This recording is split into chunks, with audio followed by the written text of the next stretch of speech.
Hello and welcome to the AOSC Super Series live on Apex Racing TV and live on the iRacing Esports Network. My name is Sam Fitzpatrick. Alongside me tonight is Daniel Leitz and Matthew Norris with Scott Newton on the cameras, and we are here for round 2 of the championship of season 9, and we are at the club circuit, Oulton Park, for round 2 of the season. Daniel, this is the first time that we've been to this circuit in a little while, I assume, in this series. It's properly tight and twisty, a very short circuit, difficult to overtake. It's a far cry from the Silverstone GP that we visited last week. Will be a very different challenge for the drivers. Yes, good evening, Sam, to all the viewers tuning in. Great to have you back for round 2. Yeah, look, it's very different to what we saw last week at Silverstone. A lot more undulation in the road. It's a very old school circuit, not a very flat road that we saw from Silverstone. It's a lot of bumps, a lot of undulation. The car's going to move around a lot here. It's going to be really tricky. It's the smaller layout for Oulton Park, but it's really going to keep these drivers on the toes. And the last time we saw an exhilarating finish, Premier Racing team coming so close to a race victory. Logitech AOSC Esports in the end coming out on top, and that's just the launch that James Scott needed. I mean, he was the favourite going into this season, winning round 1 already this season. He looks very difficult to beat. Absolutely, it was a perfect start for him, and just the perfect start, really. Won nearly almost every race last season and just comes out with the number 1 on the door and is ready to fly again. So yeah, great start for them this season. Definitely. We've also got a different format for tonight. I believe this is the first time that the series has ever ventured into this one. We're going to have 2 races for you tonight. So we're going to have a 50-kilometer race to start off. That's going to be 14 laps around this Oulton Park circuit, so it's going to be quite short. And then we'll jump into a new server, which will have the same a new server, which will be for race 2, which will be 80 kilometers long. So about 20 laps, I believe, around Oulton Park, and that will be the starting order for that will be the finishing order for this race 1. So it's very important that you finish well in this race 1 so that you got that good starting order for race 2. Only points are awarded for race 2. So if you have a disastrous race 2, then you're going to come away with nothing, even if you have a terrific race 1. So it's going to be a lot of pressure for these drivers. And particularly, I think, on this layout, I think whatever layout we're going to go to, Daniel, this is possibly the most important qualifying we're going to visit all season long. I think this place reminds me most probably of Oran Park. We've got a little bit of elevation change here and there, but it is so narrow. And even though we've got a few big braking areas, it's just too narrow on corner entry really to be able to get a move. So this qualifying session the drivers are currently in is absolutely pivotal. Yeah, absolutely. I mean, the further towards the front, the better off you're going to be. Obviously, the run down the hill through turn 1, up into the very short run for the hairpin to turn 2, the guys are going to have to be really careful there. Qualifying time for the guys at the moment, very, very tight. James Scott, as you say, leading the way on almost a 119 dead. Sam Blacklock a little further behind, a 119.1. And then Jordan Ross coming up in third at the moment, a 119.2. So those guys at the sharp end, very, very close together. Key too, once they get away from the start, because obviously the guys are going to be standing start tonight, they're going to have to manage that wheel spin to get away. They've also got a really tricky chicane to get to negotiate their way through too after they complete the hairpin at turn 2 there, so or turn 3, sorry. So trying to get those cars positioned as best as possible, get them down into single file is going to be absolutely key. Big thanks to all the sponsors once again in this championship for making this series as fantastic as it is. Acuta, the major partner for the series, providing height, safety, and rigging equipment. Jinx Shifters, making awesome Aussie-made shifters and brake bias adjusters and ARB adjusters as well, all for sim racing. Race Circuit Arts Australia, making awesome race circuit designs which you can hang on your wall. They are really fantastic to look at.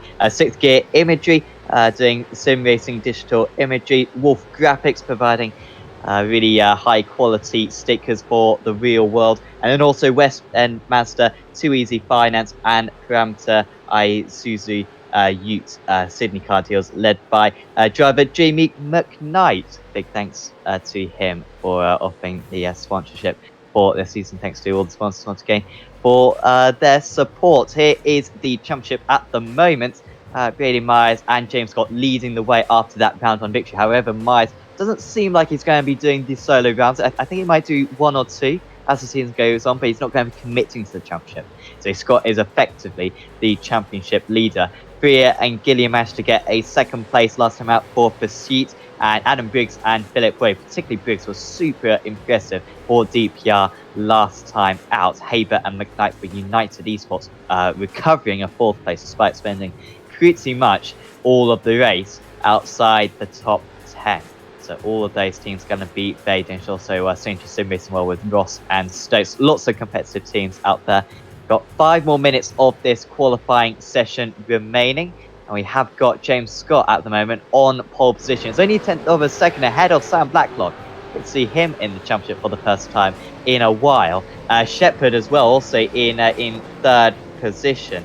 Corey Shepherd, who we don't see all the time either, representing Premier Racing Team. I think made one of his first appearances last time out actually at Silton, where Premier did have a good performance in both of their cars. But yeah, it's absolutely super close at the moment, Nori. And I guess this is a circuit that the drivers won't be totally familiar with. I mean, how often do the supercars kind of visit this place? I can't imagine it's very often. It's not for a while, no. It's been a while between drinks.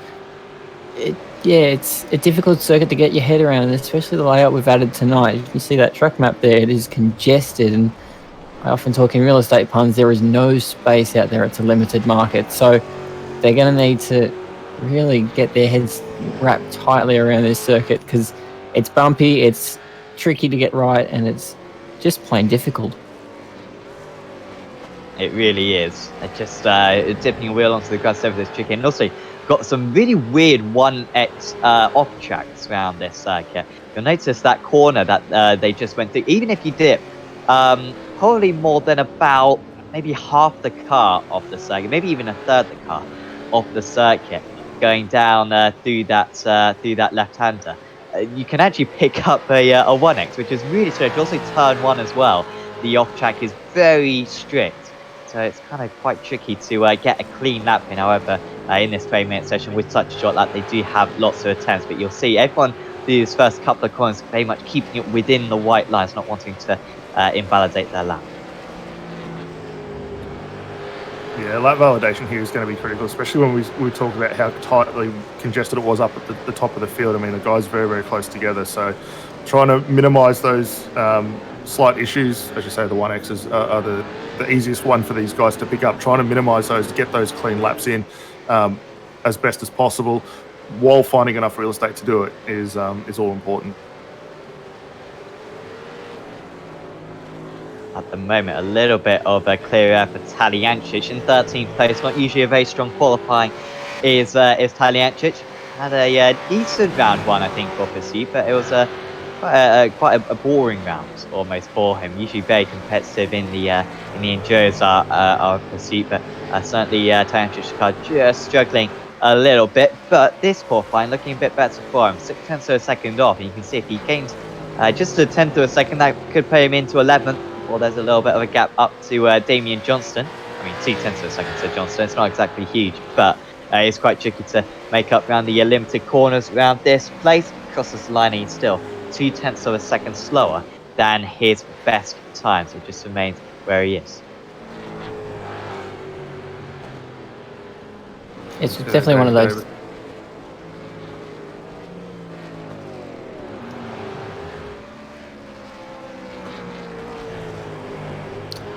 Definitely one of those circuits where if you do happen to make a mistake, it will cost you quite a lot. And as you can see there on the timing tree, there is really not much space to make that little gap, that little mistake. So if you don't really get your lap in perfectly, you can make quite a tumble down that timing tower.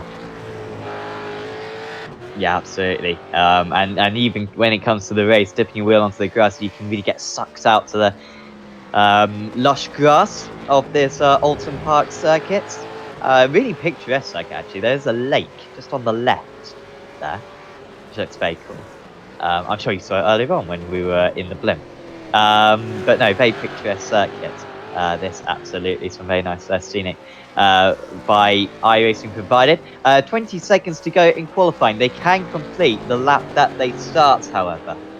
There is still time to improve. I'm just wondering if it's getting a little bit later in the time of day out there, and maybe just the track temperature increasing, and we've got so many cars out on circuit at the moment, that will really cause the temperature of this circuit to increase. The more cars you got on circuit, the more it will increase. You can see actually it's 2 o'clock in the afternoon, so it's not going to get any warmer than this air temperature, only 18 degrees air temperature, but the track temperature up at 37, because it is quite sunny at the moment.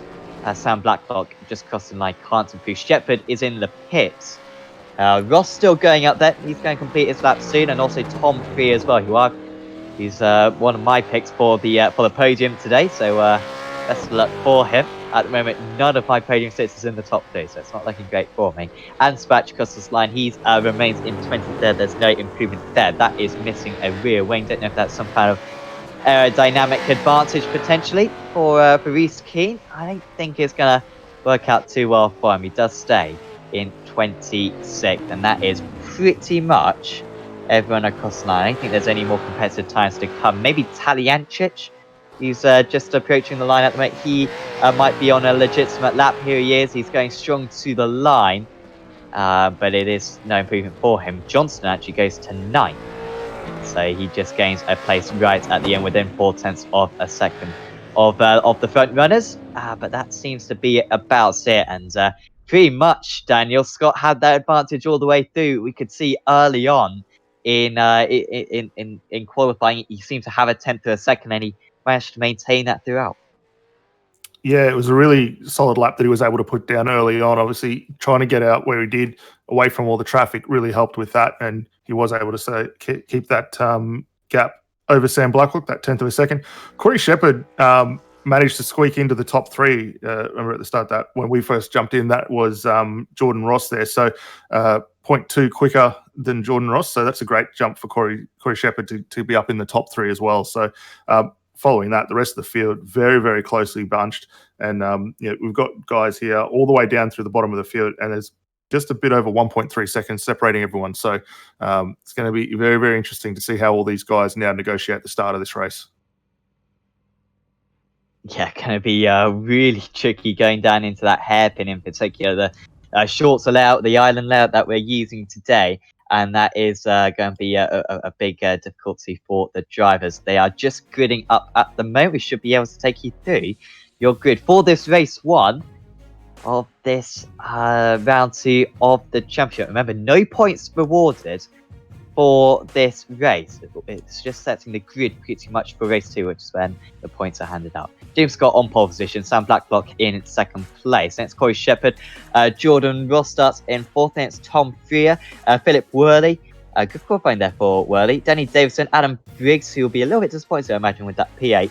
Then it's Damien Johnston, near race winner last time out. Marlon McMullen starts in 10th. Then it's Brian Borg, his teammate, in 11th. Jordan Sidney in 12th.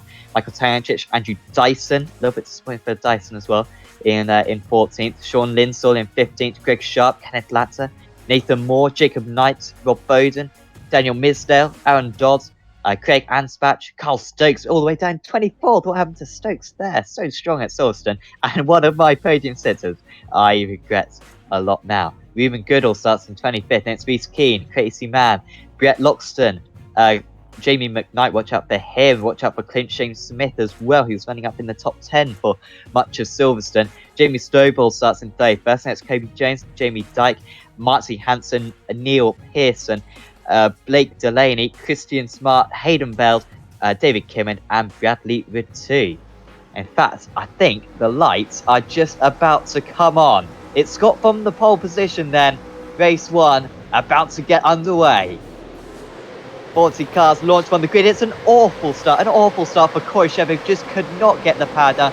whatsoever, but it's a good start for Scott. I saw someone try to go for a big move. I think Priya is being spun around just ahead. There might be absolute chaos just in front of us. And we got another car. I think that is Priya once again, well off into the wall. And we got another one as well. Too wide around a very narrow circuit. It's going to be tricky. And we haven't even got into the major trouble spot. Can everyone get it stopped for the hairpin? Does everyone remember that we're coming up to a hairpin and not a quick right instead? They're all on the bricks, just trying to get to the inside of the circuit. There's a big checkup and driver going straight into the back, and that's kind of what we expected. Bowling pins down into the hairpin here at Oulton Park, but it's still Scott leading the way, but a massive change up on the order so far, and quite a few drivers dropping way back. Tom Fear, the major one, Nathan Moore as well, dropping all the way down to Casey Mann and Martin Hansen, all having big issues on this opening lap. Yeah, it was an interesting getaway from everyone. I saw a little bit of love tap from everyone trying to get away in the midfield as well. It looked like Greg Sharp almost got a rotation off into the wall there, was able to get away with it and just avoided all that carnage. We are hearing too, there's a car requesting a tow down at the end of the chicane there as well, so that will get back underway. But it has opened up the back end of that field now. The first 25 still very tightly compressed. You can see them all running across the line to complete lap one here. But our two runners out the front, Scott and Blacklock, doing a fantastic job, and Ross now gets himself back up into third. That was the crucial part about that start. You had to stay out of the traffic and out of that mid-pack where there was that, as you were saying, Sam, just the bowling pin effect. Everyone just bumped and just everything was carnage. So staying out the front was good for at least the top 10 runners. Yeah, they managed to get through, but so far 1 place game for Ross, 2 places for Worley, 2 places for Davison, 3 places for Johnston, 3 places for McMullen, 4 places for Sinney, and they all got past Corey Shepherd, who is down into 9th place. That's going to be really tricky now for Shepherd, who like a strong podium contender. But it's going to be so tricky to overtake around this circuit that your best opportunity, maybe even into this last corner around this entire. So you've also got the hairpin, perhaps maybe turn 1, but it's so easy to defend into those corners. So it's going to be extremely difficult. There is Corey Shepherd down into 9th place at the moment, only 4 tenths of a second ahead of Tadyancic. So rather than looking ahead, he's having to look in his mirrors at the moment. Tadyancic under big pressure from Dyson.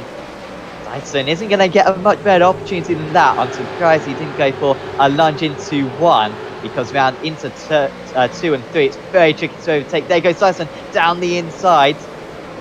Very careful from the 2 of them. Good space being left now into this next corner. This should be easy enough to defend for Tadyancic. It's when you really got to rely on your rival not to give you a punt, otherwise you're going to go absolutely sailing off. There's contact as well, and Dyson gets spun round, and they're both going to lose out. We've almost got a track blockage at the moment, and that was just too much there from Brian Ford. He tried to take advantage of it, and now he's almost reversing back down the circuit, and that is a lot of places lost for him, and that is the danger of going for the gap around this place. Yeah, it was an awkward position. It was a very opportunistic move to try and get that car down the inside, so hats off to him for trying to do it. Unfortunately, it didn't quite work out there, and as you say, as a result, did lose a huge amount of position. But both cars were able to get going again, which is key, so they do get themselves back in. But for Paul now, he finds himself well down the order, currently sitting in 32nd position, so that was a very costly mistake. Lap 4 of this race, and this one is going to go very quickly. Of course, it's only about just over 15 minutes, pretty much. This race, maybe 16 or 17 minutes in length is going to be this race 1. It's very fast, and we'll have a slightly longer race 2 as well after about a 15-minute break between the 2 of them. This is looking like a very long queue at the moment. You can break this. McKnight is in amongst it. He's up 8 places so far, one of the highest gainers. David Kimmon's up 12 places, also Bradley with 2 up 11, but they are behind McKnight at the moment. But no way through at the moment. That's a big lunge just behind. I think that was Kobe Jones, but there's been contact now, and Stovall, so it was, who went for the big lunge, and I think, if anything, he's lost a couple of places from it. Yeah, it's a tricky one to do. I had a go at a few laps earlier on in the week, and it comes up extremely quickly there compared to where the traditional move is. Here's the look at the replay. Grabbed a break, lucky not to get the back end spatch there, and unfortunately he gets straightened up by his teammate. So that very awkward for those two. Well, Taliancic and Lindsell and Briggs. Oh dear, and then a big crash afterwards. Well, that is awful there for Jamie Silver. He might be able to get that car to the finish, but big contact, and that was fortunate not to take a few others out. Drive-through penalty for the car 075. That's Danny Davison running up in 5th place. That is a big change, and that a drive-through penalty is going to send him way down. It's a short pit lane round here, so it's a weaker penalty than normal, but it's going to be so tricky to overtake, and everyone's so bunched up. That's going to send him right to the back. Terrible knee for Davison. I think that was for contact with Priya on the first lap of the race. And this is going to need to change up his entire strategy for the next part of this race, because now he's at the back. He's going to have to find a way forward, and he's going to have to use a pit stop in the second race to really advantage his strategy. Yeah, I wouldn't mind also betting too, just at the conclusion of that replay where we saw Stolgo sort of being escorted wide. That was also Clint Shane Smith that was involved in that as well. I wouldn't be surprised if we do see a penalty potentially coming Clint's way for helping walk Stovall off towards the weeds there. So keep an eye on that later on. But I no doubt Race Control, with everything that went on early on, got their hands massively full at the moment. Just like Danny Davison here, he's got Johnson right behind, but slots off into the lane for his drive-through penalty. Just pulls it up in time. Keep an eye on where he comes out. Might not be too bad for him. I think he'll be in the top 30 still, Davidson. He's coming decently to the end of the... he's 23rd at the moment. Might drop a little bit further down than that with the pit exit. That's not that bad for Davison. He's only lost about 18 places. That's the length of the pit lane we have here. We can only have, I think we've only got 24 pit stalls or something, which means that we've only got a maximum grid of about 44 cars around this circuit. Another drive-through now for car number 41. Andrew Dyson down in 18th place, so he's going to pick up one as well. That was for, I think, the incident at the hairpin. When he went for an ambitious move down the inside of another driver and got it all wrong, and he'll receive a drive through that. Now I think he will drop outside the top 30. Awful news for Dyson. Yeah, focus back in on the battle for third here. Jordan Ross still maintaining that advantage at the moment. He's got a little bit of a gap over Phil Worley, 0.8 of a second in his favour at the moment. So both of these two having a good run. Actually some new sponsorship on the DPR car as well moving forward. So congratulations to them. It looks like a little bit of an update to the livery as well, which is nice to see. But they're having a very good run there down in the 4th position. But our top 4 now has started to open up quite a good gap relative to their competitors. The midfield's still extremely bunched up, and we're going to expect that even into the 80-kilometre race. But for the guys out front, very much in their favour. Greg Sharp, new look livery on that car as well. He's got Jacob Knight right behind him. Daniel Misdale not too far behind as well. So go down into turn 3.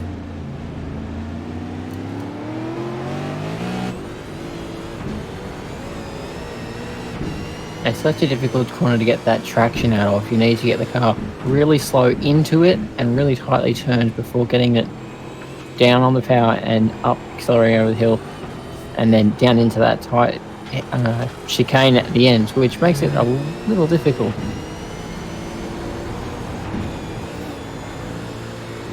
Got to be careful as well that you don't hit any of the tyres on the inside of these corners. If you do, then almost the tyres can almost just grab onto the corner of the car and bring you to a stop straight away, which besides breaking your neck would probably lose you quite a bit of time as well, and damage your car significantly. So you've got to really thread the needle around many of these corners. At the moment, having no issues is James Scott, flashing the lights a little bit. Don't know why. We have spoken to him about this before, how for some reason his lights flash. I think he might have like the lights flashed the lights mapped to Hudson he's not aware of. But anyway, he's 2.2 seconds ahead of Sam Blacklock and opening up that gap by 1/10 of a second that last time round. We're over halfway through this first race of the evening. But Blacklock comfortably ahead at the moment of Ross. And then it's Worley, Johnston and McMullen. It's again doing well in 6th place. And McMullen will be angry about not getting that white flag the lap earlier last time out. He would feel a bit robbed. I think we all think he was robbed, so he'll be angry. He's looking for a point to prove in this race. Probably not this race, but the points-paying one that we've got coming up next. That's definitely where he'll make some improvement. We're just seeing too the incident between Stovald and Clint Smith. No further action. Racing room not left for that one either. So those cars both continuing underway. Clint down in 27th. Stovald still well down the order, down in 32nd position still. So a lot of work for both of those guys going into that next event as well. Sini having a very good run here, up in the 7th position. He's got Corey Shepherd back behind him, who, from those who remember the start, he started 3rd off for this race, recovering a little bit for his drive. And we'll keep an eye here as he goes through, riding on board with Corey now.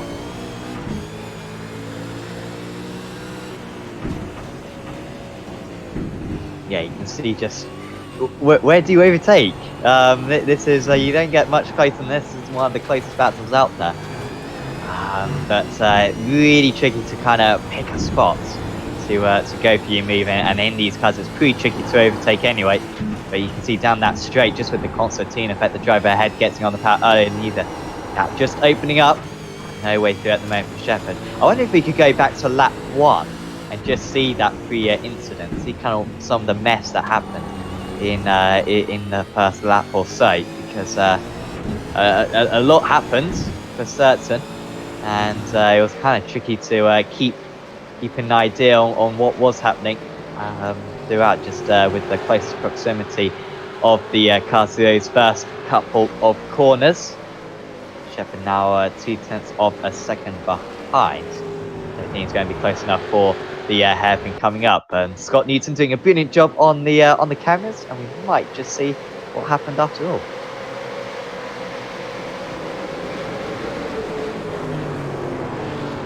You see the guys. Is that Danny Davison just getting involved in that? Mullen involved there as well by the looks. I would have said Jacob Knight as the 024, but yeah, Free gets a gun start, and he's just the wrong place at the wrong time, it looks like it. Nope, Davison, my mistake. And then Free gets off again.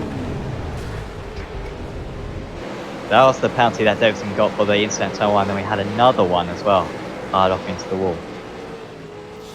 Yeah, so I think looking at where that was in time, I don't think Davison had already had contact with him and managed to get through. Might be a slightly better look at it. You can see Davison trying to get down the inside to one, a minor bit of contact, and actually it's the rebound from McMullen. And actually Davison was already past at that point, so it looked like the black and white car going through just ahead of McMullen there that ultimately puts Freer off. Yeah, so Johnston just nudging Freer into the wall there.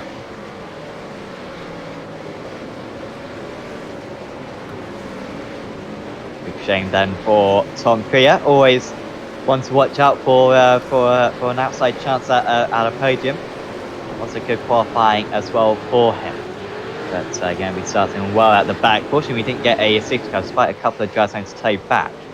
Such a short race, it's kind of good that we didn't get a safety car, so that would kind of swallow up the laps quite a bit. But yeah, for those of you who aren't aware, if we do get a car he has to tow back to pits, we will usually get a safety car period.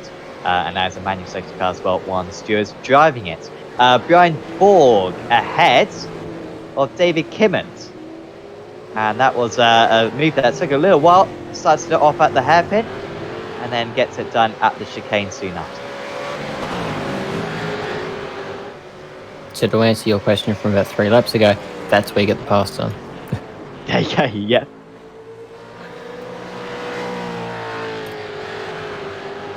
Borg, of course, having issues earlier on in the race with some contact down at the hairpin. I think he got a penalty for it. There goes the Zuba car of Loxton, and he's past David Kimmins as well.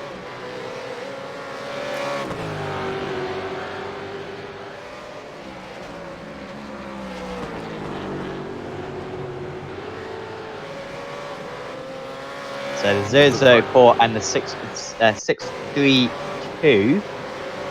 So that was Smith. Once again, Scott needs to be doing a brilliant job on the cameras, as always.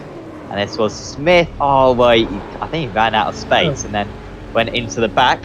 And he's going to have to give that place back, I believe. Yeah, he's a slightly better look at it from the onboard. Just grabs that dirt. There was a nudge. It looked like... actually, yeah, the DPR car didn't get back through. I think he had to straighten up and turn back around. So that's going to be very costly for Smith there. Further up, Shepard still... Sorry, I was just going to say, it didn't look like he was entirely focused on the driving. Heard some colourful chat over the driver's radio, so he probably wasn't focused on the corner. He was more focused on the argument. As we all are when we're driving. Much rather stay popular, that is the race, than the actual driving. Ross, all of a sudden, it's got a bit of a challenge from Worley. He's let this one get a little bit out of hand. He's had a comfortable gap for this entire race. And then on that last lap, he lost 3/100ths of a second. And then on this lap, he's lost about quarter of a second. But he's now been able to repel that. He should be all right now to the finish because we've only got 1.5. We've only got 1.5 laps to go. By the way, the reason why I'm struggling to speak is because I've just realised around this circuit we have 6 sectors. 6 sectors. I mean, come on, seriously? That's like a sector per corner. Literally, all of them are between 10 and 18 seconds long. Absolutely craziness. Why we have so many sectors? So thanks for that, iRacing. Kind of tricky to keep up to date with it, but. No, in the first couple of sectors, Ross did lose a bit of time as we move on to the white flag lap. Does James Scott, and he's still got a 3-second lead at the moment. Looks as though he will be starting from the front for race 2. Yeah, it's been a really solid run for Scott, similar to what we saw last week out. Very calm, methodical, gets on with the job and doing what he needs to do. Sam Blacklock, likewise, having a very good run. Maybe not quite the ultimate pace that we're seeing from Scott, but doing enough to keep that car up in second position. The battle, though, for third, still raging on. If anything, might be just starting to shape up into Jordan Ross's favour, as you say. Trying to get a move done going to be very, very tricky for Worley there, with that gap now out to 0.5 of a second. So for Jordan, barring any issues, and we certainly don't want to put the mockers on him, he should be able to bring that car home in third position. Be a solid result for Ross, and a decent starting spot as well for race 2. He'll be hoping that he gets a better start than third place driver in this race, Corey Shepard. Here comes James Scott. He won at Silverstone, and he's on track to getting some more full points as well at Oulton Park, and he dominates race 1. And that is pole position coming up for race 2. No points for Scott yet, but that's the perfect start for the day. Pole position and a race 1 win. Ross holds on to third. Johnston as well was coming up pretty strong near the end. Are there going to be any other last lap moves? Doesn't look like it, at least in this battle. The 737 of Dodd holding off Stokes. They were alongside earlier on in the lap, but Stokes did, Dodd did hold on. Behind them, the 987 of Stovall, just ahead of Delaney. This for 32nd place is how close all the drivers were. A lot of damage, but they will get to the finish at least, just outside the top 30. And beyond that, there's only a handful of cars to come to the line. Christian Smelt will probably be the last to reach the checker flag with a relatively clean car, to be fair, for the 999. But no, that was a classic James Scott. He just doesn't make mistakes, does he? I really struggled to recall many occasions when he has made a proper mistake, and when it's tricky to overtake, when he's got a pace advantage as well, he just seems invincible right now, doesn't he? Absolutely, that was just typical James Scott in just his winning form, as he always has been. It was a perfect start for him last round, and he's just kept following on. Really didn't see much of a battle there from his teammate Sam Blacklock, but again, we weren't fighting for points this time out, so maybe they're just conserving a little bit and hoping to fire that gun next time out. And of course, Blacklock does have the opportunity off the start for race 2. You feel like that will definitely be his best opportunity. Also, a pit stop as well coming up in race 2.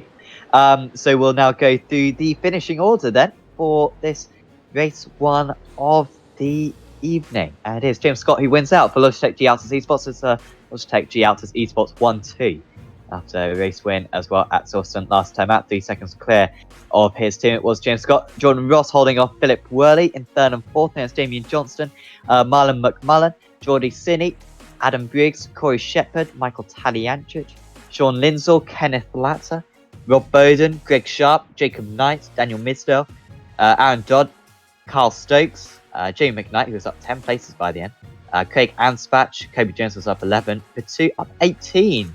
Neil Pearson was up 12. Down 13 was Brian Borgthwaite. And then it was Brett Luxon, David Kimman, Jamie Dyke, Andrew Dyson. He was down 14. Danny Davison down 22 from a 7th place start after a drive-through penalty for hitting Tom Freer on the first lap, on the first corner even. Reece Keane was in 30th. Then Clint Shane Smith, Jamie Stovold, Blake Delaney, Casey Mann, Hayden Beld, Christian Smart, Nathan Moore, Ruben Goodall, 5th place starter Tom Freer, and Marty Hansen in 40th place. That would be the grid as well for race 2. Coming up to you in about 15 minutes time. So this server will go down, a new server will pop up, and a 80-kilometer race, 20 laps of Oulton Park will be coming back to you very soon on Apex Racing TV and on the iRacing Esports Network. We'll see you back very soon. Do not miss it.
Welcome back to the AOSC Super Series, live on the iRacing Esports Network and live on Apex Racing TV. Once again, I'm Sam Fitzpatrick, and once again alongside me is Daniel Lee and Matthew Norris. Scott Newton is once again on the cameras. We saw a 50-kilometer race for race 1, which was won by James Scott after taking pole position as well. But this is the proper time of the evening. This is when the points are distributed. We're going to have 22 laps of this Oulton Park Island circuit to decide who is going to take the spoils for this round 2 of the championship. Despite the fact that we've got maybe a little bit of a better chance for the others to take on James Scott, Daniel, he still looks very tricky to beat. As long as he gets a good start and he doesn't make a mistake, it's difficult to see anyone, even his own teammates, from taking this race 2 of the season away from him. Yeah, definitely. I mean, he knows how to put the car in the right position to keep the momentum flowing, the track position there for him. So realistically, the only way this is going to probably end up where it's not in James Scott's favour is either gets a very poor start, gets pinballed, which ultimately we hope doesn't happen. I know we did see it at the start of race 1 there. Or it's a driver error, which we know he makes very few mistakes in these cars. So, it is going to come down to an issue from himself that's ultimately going to hurt him there. But, I mean, we saw in race 1, was able to build up a nice, comfortable lead over his teammate. Both he and Sam managed to get quite a good advantage over third place as well. So they got the car working very nicely, and going into the longer race, that's definitely going to help them out. Yeah, definitely. So we are about to grid up for this race 2. We saw an interesting start in race 1. A few drivers going off the circuit, a few drivers struggling to get off the line. In fact, it's actually going to be a full reverse. No, it's going to be a random grid, as far as I can see. I'm a little bit confused by this. Tom Freer is apparently on pole position. Reuben Goodall in second place. James Scott in third. Let's sound Blacklock. So the top 2 didn't finish race 1, I believe. But then winner of race 1 is James Scott. He starts in third. Then it's Sam Blacklock, Jordan Ross, Philip Worley, Damian Johnston, Marlon McMullen, Geordie Sinney, Adam Briggs, Corey Shepherd, Michael Tajanchik, Sean Linsell, Kenneth Latter, and Rob Bowden. That's the top 15 for you. The rest of the grid will cycle through because we haven't got much time left. But interesting this. Was not expecting this. Tom Freer, who got punted off in race 1. What can he do from the start? It's Goodall alongside him. Race 2 of the evening is underway. Goodall straight away lets them go, and in fact I think the top 2 are just going to let the other drivers go. So it's James Scott leading the way. Oh, big crash straight away from one of the drivers. Fortunately doesn't bounce back onto the circuit, but having to slow down were the top 2, and that's caused big issues behind. You can see the gap that the top 4 already have over the rest of the order. It's a really good start so far for Jordan Ross. He's gained a couple of places. I believe it's a poor start for Sam Blacklock, who should have been in second place, but he's dropped down to 5th place now. I just wonder if he got held up by maybe Freer. He was saying the others going, oh, that's contact, and that's surely going to be a big pile-up. Fortunately, once again, the drivers get off, but it is going to be a safety car already as the drivers come to a slow. And that was a lot of confusion on this first lap of the race. The safety car is deployed, as you can see. I think it's going to be an automated safety car rather than a manual one. And Scott leads Ross, though, with a really good start. He managed to gain a place after a poor start for James Scott's teammate. And that's really changed the order of this race. In fact, I'm seeing Sam Blacklock down to 16th place now. He's had a dreadful start. Yeah, Sam there, he actually got caught up in the carnage down at turn 3 there. We saw him off to the edge of the inside of the circuit there. So that's ultimately hurt him a huge way. Here's a quick look back at the replay, because you could already see him well down the order. He had Marlon McMullen behind him, one of the DPR cars there as well. But for Sam, it was a little bit of avoiding action. Actually gets collected and escorted up onto the grass, which has left him well down the order while he tried to get his way back onto the road. That is just an ice cream headache for the officials to sort out. That was just confusion and no avoidance there, unfortunately. struggling to get the power on the grass as well, and then straight away the safety car was deployed. So it's going to be a lot of shuffling about, I think, because he was off the circuit when the safety car was deployed. So I guess he gets back ahead of those drivers who's behind. There's been a little bit of change. There's another driver off the circuit. I think that's that's someone actually off the circuit overtaking a few drivers at the moment. Not quite sure what's going on there. Sam Blacklock's back up into 6th place now. Is that Sam on the grass making his way forward? Maybe. I'm sure he's been given being told that he can go up a certain amount of places, perhaps, to maybe compensate for that issue. Or maybe when the safety car was deployed, the full extent of his spin hadn't come to effect. Like I said, he was off the circuit, and then when the safety car was deployed, perhaps a few drivers overtook him by accident. So he's back up into 6th place now, which isn't too bad, but he's still behind Scott, Ross, Worley, Johnston, and McMullen. But this pace car here is just going to be about the drivers getting back into order. And Michael Taliancic now. What's happened to Taliancic? I think Taliancic is towed back to the pits. He was up into the top 10. I don't know if we could get eyes on what happened there. That was very strange. He's just dropped from the order. Yeah, well, he's actually making his way down through turn 3, so I'm wondering, it looks like he's come down the lane for a stop already, so that's potentially his mandatory stop done. Race control, now we can hear on communications with the drivers, they're going to sort out the turnaround and get all the grid reformed the way it should be, so we'll keep an ear on that. So there's going to be a lot of cars moving around here pretty quickly, so let's see how this all plays through.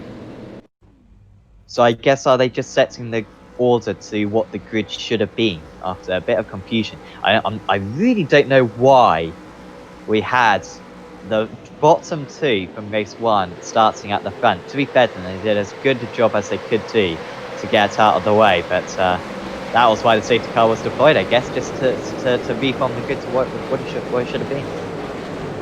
Incredible goodwill from those two who did part the Red Sea, if you will, to let the race actually happen behind them. But yeah, totally unfortunate, and it wouldn't have been what anyone wanted to see at the start for this race. But it'll get sorted out, and I guess we'll go racing again after that. This is Kenneth Latter's start. Good launch. It's up 4 places at the moment. Is Latter, although I think that's only 2 proper places.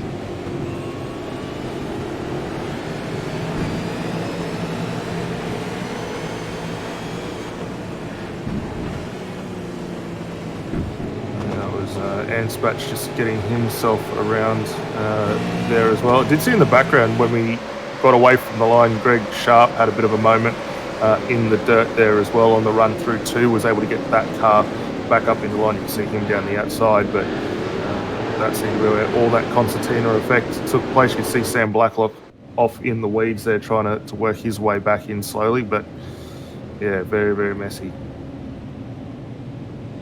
Safety car in this lap, which is good news. It's only a 22 lap race, so we don't want to spend too many laps behind the safety car. Blacklock back up into 2nd place, although I've just heard a notification saying that we're not going to go this lap. You can see the lights are still on the safety car, so I don't think we are going to have one more lap after this one, just to give the organizer a bit more time to organize the grid. This is now the grid that we should have had in the 1st place. I'm just seeing maybe Sean Lindsell.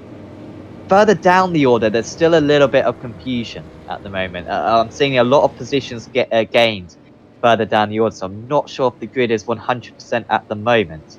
And I wonder how long this will take in order to get the grid back into the right order. Sam Blacklock with a lot of damage on that car as well. I wonder if that's going to leave him vulnerable when we get back running.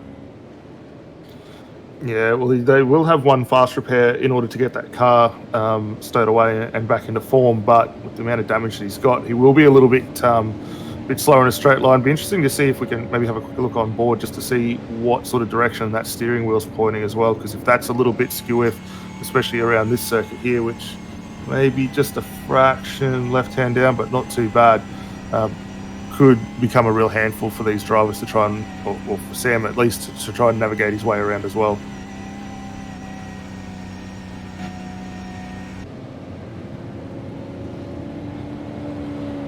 There's a heavy amount of damage on that bonnet, so it's not going to be ideal aero conditions at all for that car. So I would have expected to see him in the lane to get that fixed, but it appears not at the moment. Just going to hold P2 and trundle around while they sort this grid out. I think he'll be asking for that the whole race has to be under safety car, just so they can keep that P2. Should give the others a good opportunity. We know how difficult overtaking is, and to be fair, Blacklock was extremely competitive in race 1. He wasn't a match for Scott, but he was a comfortable P2. So he was driving very well. We're still seeing a few changes of position at the moment. Yeah, you can see the Holdens and the Fords out there. They're exactly the same cars, by the way. I mean, they look different, but they are identical. You can transfer the setups from one to another, which is really good because it means you have a couple of different brands, but don't have to worry about the BAP either. We're still not going to go green on this lap, unfortunately. So stay tight, and you'll soon get some racing, I'm sure. But this race is going to be a little bit short, but at least it is on laps rather than time. Otherwise, we would really be running out of time at the moment. But the stewards just trying their best at the moment to change positions around, and there you can see a couple of drivers just moving up through the order at the moment. I'm concerned is that there's so many drivers with damage. We're going to see quite a few drivers who maybe had crashes on lap 1 moving back to the front of the order. And then once we get back racing, they're probably going to be dropping back down because they've got so much damage. But of course, you don't want to come into the pit because that's going to drop you right to the back of the train. So going to be really tricky for those drivers when we go back to green. Yeah, it's not a great look, but I know the series is doing a lot of work here now, trying to restack this field the way it should be. You see those cars working their way through just to allow this to clean up. But yeah, not a great situation for all of these drivers, but doing their best to get that back around. Quickly, while we wait for this to happen, next week should be very interesting. Back to the 150 event as well, so a little bit of a change. Third of 4 events. Okayama will be the circuit as well, which should be a lot of fun as well with these cars around there. Another tricky to overtake circuit, but I think it's one of, if not the most underused circuit in iRacing. Remember, it's held Grand Prix before, and it's got a nice kind of, it's got a lot of slow speed corners. It's tricky to overtake, but I think that'll be a brilliant round of the championship. Really pleased that we're visiting that. It's a good circuit, and like you say, it is underutilized, but there's some fantastic corners, some great passing opportunities, especially in these V8 cars. It's definitely the way that kind of circuit is the right configuration for these sort of cars. A couple of hairpins as well, so should make for some interesting racing. It's definitely going to be a fun one to watch. If you are a big fan of Okayama, do you certainly watch the Apex Racing League GT Championship on Sunday evening? For Europeans, it'll be Monday morning, or Monday night, Monday very early morning, let's say. For Australians, but that will be from Okayama, not something out of the championship. Could Tom McMahon be crowned the champion? That will be on Apex Racing TV and on the iRacing Esports Network. Certainly check that one out. That'll be in GTE cars as well.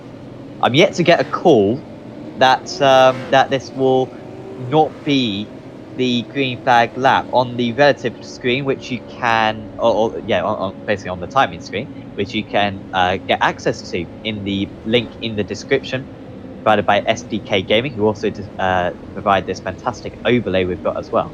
But if you click on that link, you can see the positions gained by each of the drivers, I think, and also their of course positions, their best lap time, their last lap time, their pit stop time as well. So you do click on that, and that will be really good to keep an eye on throughout this event. Still note the lights are back on, so we are going to go for another lap. Then we are going to have the next lap under pace car as well. You can see the lights are flashing on the safety car. However, I think, looking at the order, we've got everyone down to 26th now, back in order. Jamie Stovall, he needs to drop a few places still. in order to get back into position, but we've got to go back to 35th in order to get everyone into the correct order. So I think we should just need one more lap for the organisers who are working away a lot. And I'm sure it's a very stressful situation at the moment for them. They're doing a really good job at just getting the grid back into order. And dare I say, lap 7, we should properly get this race back underway.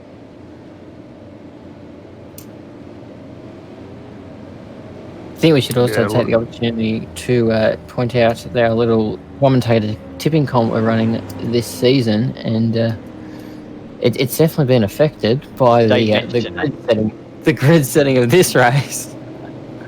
But no, it's going to be a good long season of a bit of banter between the three of us, and we're looking forward to getting some of those right, aren't we, Sam? Honestly, when I saw Tom Freer on pole position, my heart stopped. I put him as P2 to finish today's event.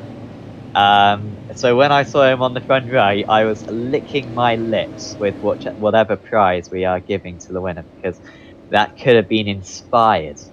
Unfortunately, he's now down in 37th place, so P2 is looking unlikely. We will say. However, I have got Ross on the podium. I think I put Ross as maybe even race winner or maybe 3rd place. Not sure. How's it looking for you, Daniel? Actually, I didn't even get a bit in there. I've got no idea where to have a look at for these drivers. I think you could always take the safe bet of Scott, but obviously we want to see a little bit of change up the front there. So I reckon probably Damien Johnston. Actually, I'm going to go for 3rd, 4th, and 5th.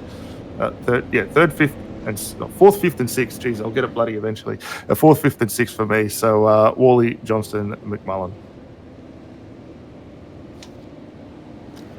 I think you're putting a lot of faith in Jordan Ross there to wipe out the 2 ahead of him. But we will see. At the moment, the lights are still out on the safety car. May get another lap. I'm not quite sure. Someone just asking, is the restart button working? It is working, but we're just trying to reorder the grid. We had a little bit of confusion earlier on about the order of the grid. It didn't quite go up right. However, the stewards are working away to get the grid into the correct order. This is the order that race 1 finished, basically. And once that is done, we will be going back to green. And this is the furthest we've gone around the lap with the pace car lights still out. So there's still some change. Daniel Misdale just gaining a couple of places. However, very excitingly, I'm seeing pretty much everyone in the correct order. I think Misdale has to overtake Dodd still. But I think once that happens, the order will be perfect. And Misdale is ahead of Dodd. He's up into 15th place. And there's a sea of 2s and 3s now, which means that everyone is in the correct order. It's taken a little bit of a while, but on this lap, going on to lap 7, we should be able to get this race properly underway, and it will be James Scott to lead away the drivers. He'll be delighted with how this has turned out. No standing start for him to worry about. Dodd, in fact, just dropping down, but that's just connection.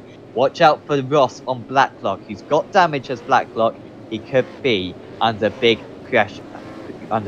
Scott not leaving a gap to the safety car, and we will very soon be underway. Watch for the green flag any moment now. It's Scott's decision when to go, but he's got to wait a while until the pace car comes in. The green flag is out now, and we are back underway.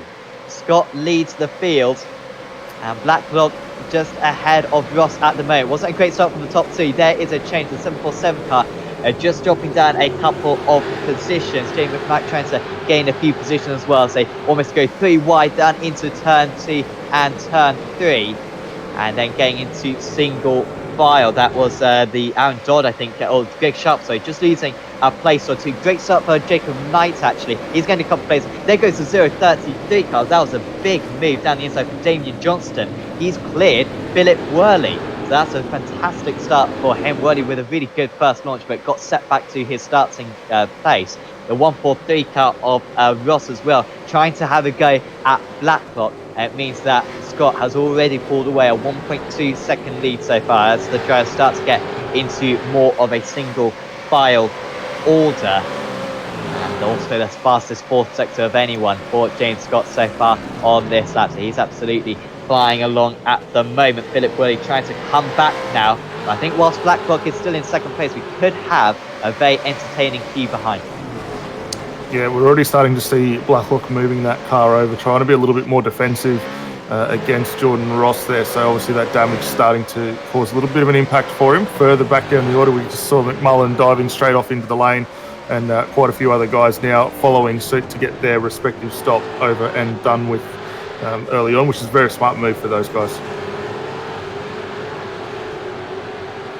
I guess they couldn't pit under the pace car, otherwise I'm sure they all would have done. But that is probably a smart move, getting out of the traffic, and might carry a little bit more fuel, but they'll be very quick in clear air.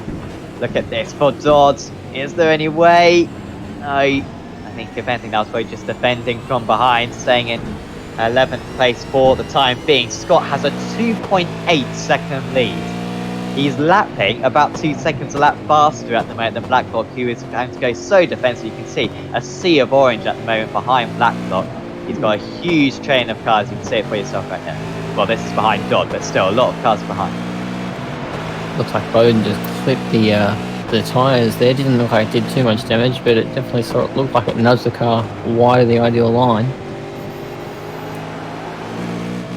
Interesting strategy now, because of this condensed race. Marlon, McMullen and Jordan Ross, who did pit on that opening lap, they're going to be ones to watch as they come through, as everyone has to take that pain in this race. Blacklock and Worley in. Now, I think Blacklock should be able to take his faster pair here. So that would be really good news. I don't know why he didn't pit straight away, but the others are now coming into pit. They're all pitting as early as possible. And this will probably benefit those who are staying out, because they're all just going to still be on circuit. So has this worked out then for McMullen and Ross, who pitted really early on? Ross might be up into effective second place here. I think he might be. Here comes Ross through turn one. Who is he behind? He's not behind anyone. He's ahead of Blacklock, and that's worked brilliantly for Jordan Ross. That is a brilliant strategy for him. Pitted straight away, and he has been able to do the undercut. He's gone from effective third to effective second, not taking into account those who have yet to come into the pit. And Ross, that is a big move for him. He's ahead of Blacklock. Yeah, and the advantage there for Ross actually happened with the pit stop time, 1 second quicker over what we saw from Sam Blacklock there. Admittedly, Sam did have that fast repair, but doesn't really compromise them overall. So that little bit of issue there for him did put him behind, but he's now going to be on quite a charge to try and get back past Jordan Ross. You can see him already over the back bumper, searching for a way to come through. I don't think he's going to have that much of an advantage with the 1 lap difference in the tyres, but knowing Sam and how he likes to push his car, it's certainly going to go through. And our race leader now in the lane for James Scott. Greg Sharp also coming through, along with Linsell going through there as well. That was almost very dangerous there for Greg Sharp. He wanted to come to the pits, but the driver who was almost coming off the pit lane there didn't want to come into the pits. A little bit of contact between the two of them. Scott should still lead. Scott's already out of the pits. That's the lead that he's got. There you go. That's simple enough. And he's got some clear air as well. So Ross closes the gap, but not nearly enough. Should still be a good second place right now, though, for John and Ross for CNG Sim Racing. Of course, James Scott's former teammate in the past. Johnston now leads ahead of Briggs. Oh, slide for Johnston. And that's a lot of time lost, and Briggs will lose time as well. And nipping through the pair of them, the 440 car of Cine, and that is very nicely done. Yeah, a little bit of an awkward position for those guys. I think looking at that, we saw Briggs trying to redress that, but just not able to do it. Cine capitalising very nicely there on that move, though. Briggs trying to get a run down through the second to last corner here. He's not going to get it done. But will we see either of these three decide to come down the lane? Looks like Briggs is going to drop through. Johnston's in. And Seedy continues on for one more time.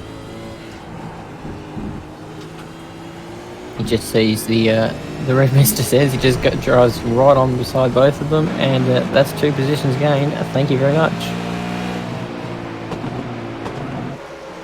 Is this just a case, Norio, of everyone wanting to get some fresh tyres on? Because if you're Cine in this situation, surely this is brilliant for you. Car number 888 for lap 10 problem gets a drive-through penalty. We'll tell you who that is in a little while. But Stokes, Carl Stokes then with the penalty. That's bad news for Stokes. But surely you want to stay out, don't you know? You know, right now Cine's got fresh air, he's got relatively fresh tyres, he's got less fuel. Surely this is a no-brainer for him. I figured that's why James Scott got the margin, because he was out there in clean, fresh air while everyone else was stopping. But yeah, no, definitely I'd be running Cine's option of staying out as long as you can. Everyone else is getting congested in the pack. You've got clean air in front of you. It's a no-brainer in my books. Stokes, one of the most competitive drivers in the series, but it's been a horrible day for him. There was contact with Greg Sharp, who's already been sharp. Came so close a couple of times to big contacts, and that time did happen. Cine comes into the pits. Dodd now leads. I mean, like I said, I'm surprised Cine's gone for that one, because I think the others are at the moment battling with one another. He was in fresh air, had decent tyres, but there you go. He knows a lot more than me, I'm sure, and he's a much better driver than I, so I'm sure that is a respectable strategy. Here comes Cine coming out of the pits. He's going to be behind Lindsell and Shepherd and Latzer and Johnston. He's going to come right into the middle of this pack, and there he is. He's just behind Lindsell. He couldn't clear all of them, but he's now fourth in line and with his pressure tyres. Slotted in nicely. I was going to echo that point. I think he heard that I would have gone with that strategy. He's seen how many races I've won and opted against it. So takes the dive into the hairpin. Yeah, he's held that position nicely on that restart. Still got those cold tyres. They're going to have to come up to temp. He's going to have to push forward.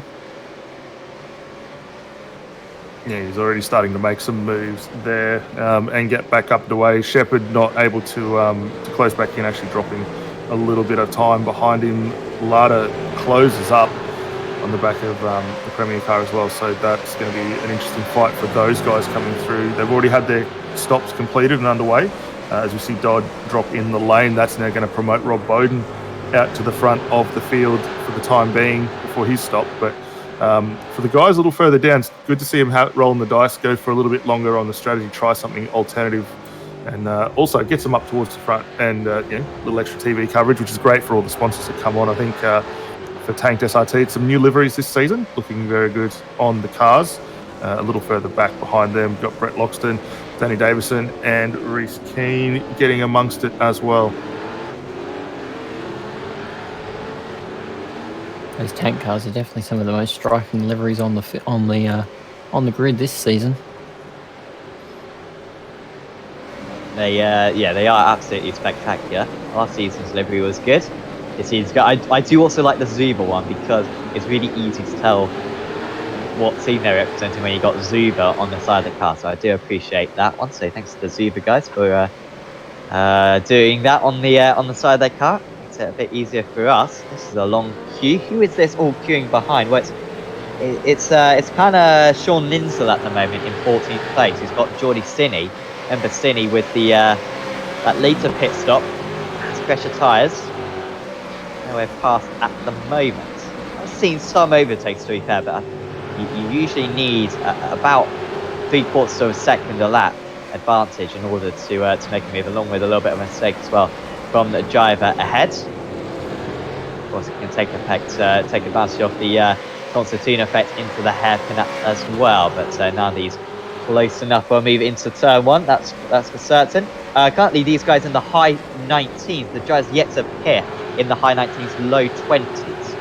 So they are losing a little bit of time, are the drivers who are staying out, but they're not losing much time. They're only losing about 1/4 of a second per lap.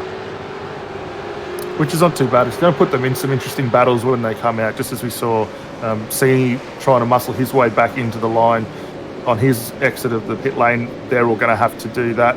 Also look to our respective second place, once all the pit stop cycles through, Sam Blackhawk has actually been able to get the move done now on Jordan Ross and actually edged out a little bit of an advantage. Here's a quick look at the replay just to see how he got that one done. It was down into turn 3, or actually just gives him a little bit of a nudge. So the small bump and run there, down the inside into the chicane. So not a bad move for him there. I wonder if he could stick with this one for a little longer, because something seems to happen to Ross soon after, because he's now 2 seconds behind. So let's see if there's a bit of further contact from the pair. Then Ross on the outside. From this position on the outside to this point, it's pretty much impossible. And there we go. So he must lose the 2 seconds a little bit later on, actually. Maybe later on in the lap, although you can see straight away losing a few car lengths. He is, as we speak, 2 seconds behind. They lost 7 tenths on that last lap, so maybe that was just a natural gap. That's great. We'll see if the stewards deem that he has to give that pace back. Ross now only 9 tenths per second ahead of McMullen, actually. So losing a very poor pace car at the moment. Strong charge coming from McMullen, who, like I said earlier in the stream, last week was robbed, and this week will be looking to fight back and earn some redemption. We'll have to get past Ross first, so that's going to be good fun to watch in the meantime. When you said earlier on, actually, no, that McMullen will get a podium, I was very hesitant. To say hesitant is an understatement. I was mocking you, I think, for thinking that McMullen to get a podium. It's looking very possible now, isn't it? I shouldn't have underestimated him. There's something about an angry V8 supercar driver and a podium. It just, they go hand in hand. Got Anspach in the pits. Where will he come out? Still Bowden stays out, Davison stays out. And the only two yet to come into the pits.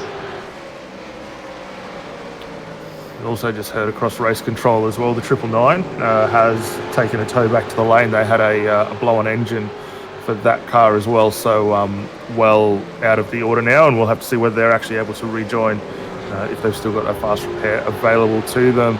A little further back though, Jordan and Ladder going at it. That's bringing Dodd, Knight and Borg into a really solid fight here as everyone funnels down into turn 3, and no pass for either of these or any of these three yet, but for where Dodd here opens himself up for an opportunity. Not going to get there though. He's going to have to fire one down the inside if he wants to get it done in through the chicane.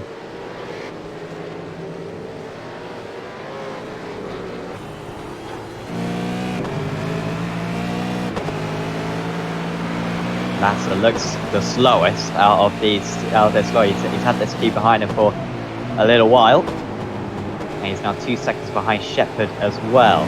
This is the last corner, which I thought there'd be way more overtakes. By the way, Bowden and Davison are both coming to pits. They could be close to these drivers. I mean, they could be. They might be 10 seconds behind. I don't know. But I think they were battling with this lot earlier on, and they've had decent pace as well. Davison now on pit exit now. He's going to be behind. Going to be well behind. So I think Davison started quite far down the order, to be fair. He started outside the top 30 to Davison, so he's not really in that fight. But I still think that was a good strategy for him to stay out. He's now 13 places from his start, so he's come out in 18th place. And he will be very quick as well towards the end of this race with those fresh tyres. Also coming out of the pits is Bowden, and he is on the outside into turn 3. Has to stay behind Misdale, but I back him to make that move again with those fresher tyres. It's always a difficult opening lap when you're on cold tyres in one of these cars after a pit stop. You've got to really modulate your throttle and make sure you get seamless straight exits, because the car behind will be wanting to dominate on that warmer tyre.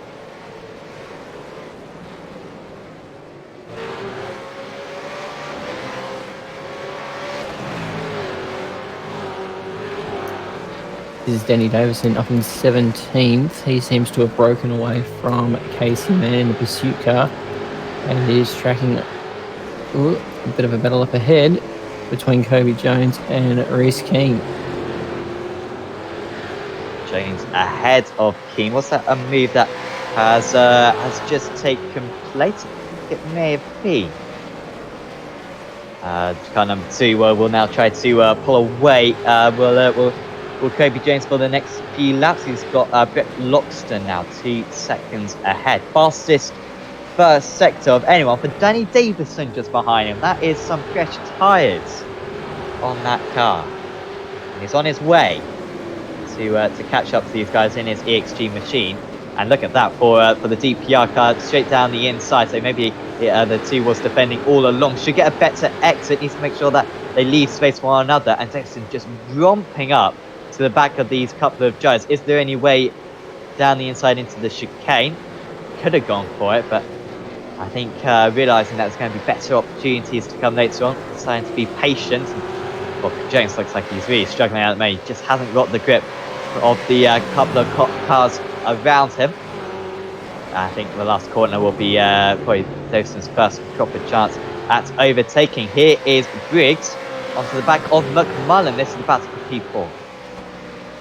Yeah, we were only talking not that long ago. McMullen really closed right up on the back of Jordan Ross and was looking at an opportunity to snatch the podium. He's kind of fallen away just a tad here. Briggs really starting to apply a lot of pressure right behind that as well. Phil Worley, another one of the DPR racers, looking to close in. But for Briggs at the moment, he's really got McMullen's measured, looking for a run down into turn 3. Thinks a little bit better of it, brings it back to the racing line, trying to work a better exit out here. But McMullen just placing that car exactly where he needs to maintain that fourth position.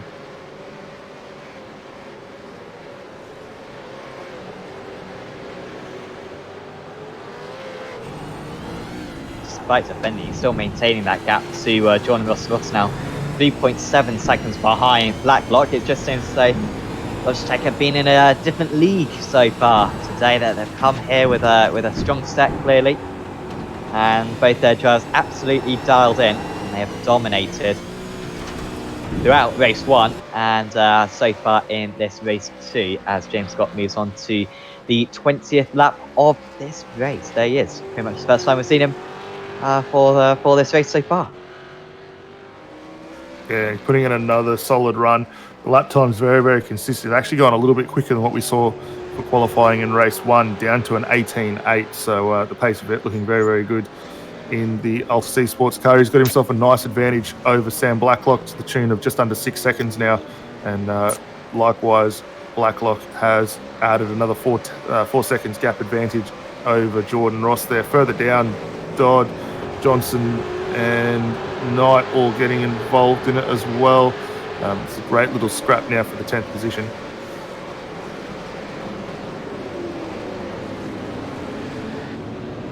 Johnston just staying behind. Down 5 places from his start is Damien Johnston. In fact, I think that's 7 places down properly. So he'll be disappointed that points weren't rewarded for race 1. Just points rewarded for this race 2. And now Dodd is setting his sights on Latter. A couple of tenths of a second, the gap between the two of them. 4 10th place, as you were saying before, Daniel. So this battle goes all the way back to Danny Davison, pretty much in 17th place. Remember, Davison with those new tyres as well. He's lapping it over a second a lap faster than these drivers. And this is a very short lap, unfortunately. If only had another 5 laps, I think he could have kind of got past quite a few of these guys. But instead, it's going to be very, very tricky for him to really make any gains whatsoever. And actually Dodd now onto the back of Shepherd. Sorry, no, it is Latter in this one. Apologies, only 2 tenths of a second clear. He's going to have to go mega defensive into the hairpin, which is going to offer some chances for the drivers further down as well. So perhaps they can move down the inside. If anything, at the moment, it's Johnston with the most of the pressure further up. Lindsell still defending from Cini and Shepherd. He's done superbly so far, and he remains in that 7th place. Yeah, it's been a really good scrap since all these 3 came through for their pit stop. They've managed to gain a little bit of a gap over 10th position in ladder there, but there's not been much between either of them at all. So, looking at how they're placing the cars, finding an opportunity to sneak one up the inside is going to be very, very hard for either of these guys to do.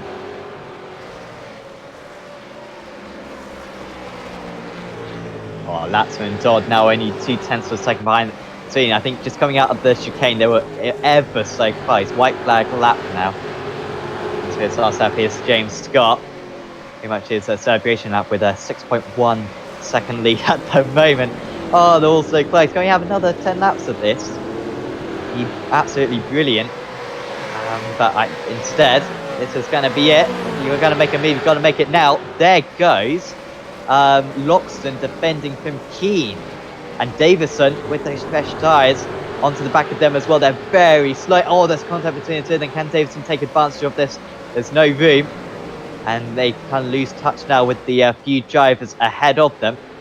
Here is James Scott, though. He's even lapped a couple of drivers behind him. Been total domination. He took pole position by about a tenth of a second. His advantage in the race has been even more than that, though. Lots of changing just behind as well. You can see on the timing tower. But all eyes on James Scott at the moment. He took the race win at Silverstone. That was a very close one alongside Grady Myers. But there's been no doubt about today. Domination in race 1. Domination in race 2. It's a perfect start to the season for James Scott. He approaches the line and he wins at Oulton Park. Second place will be his teammate Sam Blacklock. Good recovery after dropping down to third under the pit stops. And Jordan Ross will round out the podium. McMullen beats Briggs. Has Lindsell been able to beat Sinny? He has been able to. Dodd now leads this pack. And he will beat Johnston. Latter with a poor last lap. Drops a couple of places. Dropped those 2 places to the drivers behind. And everyone else just didn't have enough time to make any moves. Just behind Rittu and Smith. All over the place there was Rittu. Bit of wheel spin to finish off the event. Doesn't look like there's going to be any changes. Maybe Rob Bowden pretty close at the moment to the back of Neil Pearson, but not with enough feet to get the move onto the checkered flag. Just a couple more to cross the line. But no, I mean, just as we said after race 1, James Scott faultless, but credit to Sam Blacklock there. Questionable move on Jordan Ross, but to overtake anyone, let alone Jordan Ross, is extremely tricky around the circuit, and he managed to make that Logitech GLTC Sports 1-2. Yeah, we mentioned before that it was very hard to get the pass done at this circuit. So I think a bump and run like that, it wasn't really a bump and run. It didn't upset Ross's line too badly, I don't think. And I think that'd be okay. He might not want to send him a Christmas card later in the year, but it was an okay move, I think, in my book. But yeah, flawless from James Scott and great backup from Sam Blacklock to make that a Logitech GLTC Sport 1-2. Congratulations to all those drivers. We should be able to go through the finishing orders. As long as everyone's across the line. I'm not sure if actually everyone is across the line. Yep, they are. Cool. James Scott wins by 6.1 seconds ahead of Sam Blacklock. Jordan Ross finishes in third. There was Marlon McMullen, Adam Briggs, Philip Worley. Sean Lindsell, great defensive drive there from Lindsell. Geordie Sinny, Corey Shepherd, and Aaron Dodd rounds out the top 10. Dodd ahead of a big queue of cars, which involved Damien Johnston, Kenneth Latzer, Jacob Knight, Brian Borg, Brett Loxton, Reese Keane, Danny Davison, Kobe Jones, Casey Mann, Andrew Dyson, Bradley Rittu, Clint Shane Smith, Hayden Beld, Ruben Goodall, Greg Sharp, Nathan Moore, Craig Anspach, Daniel Misdale, Neil Pearson, Rob Bowden, Jamie Stovall, Blake Delaney, Tom Freer, my podium pick, David Kimmons, Christian Smart, Jamie Dyke, and Carl Stokes. Jamie McKnight had his engine blown up, and Michael Taliancic having some issues as well, and he completed 1 lap, the Taliancic. Should get some interviews with the drivers out there for a quick word. First up, we will talk with will be our race winner, James Scott, who absolutely dominated today. Congratulations, James. That looks all quite simple for you. I mean, no one seemed to get close to you all day long. You must be delighted with another race win. Yeah, definitely delighted with that. No race is an easy one, I guess. It's all, especially around here, it's very close. So getting a good qualifying lap in was very important to a good result tonight. Lucky enough I was able to do that. And a little bit of a mix-up there in the second race. But I think everyone got a fair chance to have a good race there with what race control decided to do. Would you say, I mean, you and your teammate were absolutely dominant today. Do you think you've come into this race with like a and especially good setup perhaps for this track, or do you think it was just you guys getting into a good rhythm around this circuit? I think to have a good result, you need a few things to get to go right. Obviously, the setup was quite good. We focused on a few little areas that we could improve from Silverstone.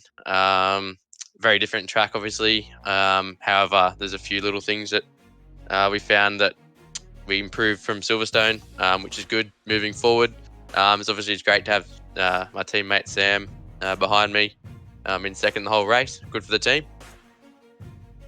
And next up is Okayama. Overtaking around there is traditionally quite tricky. Do you think it'll be tricky in these cars? I mean, there's a couple of big braking areas. Do you think that'll be, once again, a really important qualifying, or do you think we could see some changes through the order? It's very hard to say. I haven't driven that track in any car for a very long time, so it's hard to say. But from what I do remember, opening will probably be a little bit tricky in these cars, just purely because of the aero wash through some of those higher speed corners like turn 2 and turn 3 going onto the back straight there, and obviously in the last corner. But I think it will definitely be possible. As we saw tonight, it was hard to make an overtake, but it was definitely doable. Awesome. Well, hopefully we'll see you have to do some overtaking next time out. James, rather than just leading out in front, it was another great performance from you. Would you like to give thanks to anyone? Obviously all the guys at Oulton Esports. It's been awesome working with them guys, and obviously a great result for the team. Special thanks to Sam for helping out with the setup. That was good. Obviously all our great sponsors, Logitech G, Astro Gaming, Motum Simulation, Cube Controls, and Own 3D. Awesome. Congratulations, Scott, and congratulations, James, sorry. And good luck for next week. Thanks, guys. James Scott there, winning out today at Oulton Park. Daniel, we have now got our second place man, Sam Blacklock, in with us. Yeah, thanks, Steve. Moving on to the other Sam Blacklock. Congratulations, mate. Fantastic drive in not only race 1, but also race 2. Looked a little bit tougher for you in the second race. You found yourself in some very good battling with Jordan Ross after all the pit stops shook themselves out. But from your point of view for Altus, very good. How was it? Yeah, hey guys. Awesome race. Great to be back in the series. What a good round for the team and for myself. Just to jump back in and have some good pace, and then that race 2 battle with Jordan was awesome racing. I tried a few moves there and just trying to suss out where I was faster, but I just couldn't pick a spot, and then we come into the hairpin and Jordan got on the brakes and then sort of came across back in front of me, and I couldn't stop the car any quicker. I gave him a little nudge, but I spoke to Jordan after the race and he was all good with it. So, nice to have some good pace. And, congrats, obviously, also to my teammate, James Scott, for doing the double. Yeah, definitely. And obviously, going on from this event, we move off to Okayama. A little bit different. We don't see a lot of the V8s that go there much anymore. A lot of guys probably familiar with it from the rookie series coming through and say the MX Cup.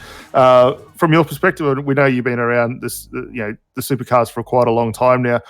What are your thoughts going into that race? Obviously, supercar Okayama. How do you think they're going to go? I haven't driven the new car there, but the old car there was a heap of fun. So hopefully this car's a bit better, and I can't see why it wouldn't be. Hopefully you should see me on the grid there as well.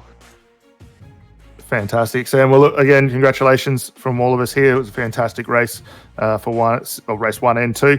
Before we let you go, was there anyone you'd like to give a shout out and a thanks to? Just Altus, Logitech G, Cube Controls, Astro Gaming, and HRS.